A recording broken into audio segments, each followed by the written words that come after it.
the ingredients that go into making fentanyl, the so-called chemical precursors.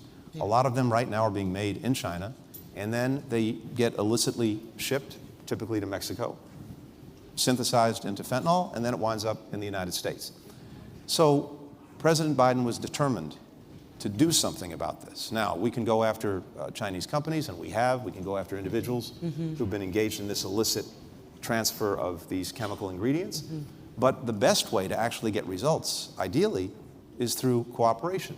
So we spent months engaged with the Chinese in advance of the president meeting with Xi Jinping in San Francisco just a few months ago on this. And we made clear to China that it had a responsibility.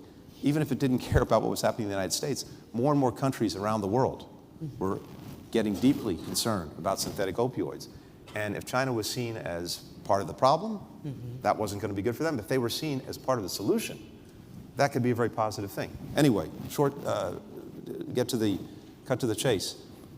The agreement that President Biden and President Xi reached in San Francisco led now to China taking a much more positive role in doing something about this. So they issued rules and regulations making clear to their companies that they can't be in the business of taking these ingredients and shipping them off to Mexico or anywhere else. Second, and even more important, they actually cracked down on the businesses that were doing this and took down dozens of companies. Good. Finally, they've agreed to establish with us a working group so that we can track this every single day.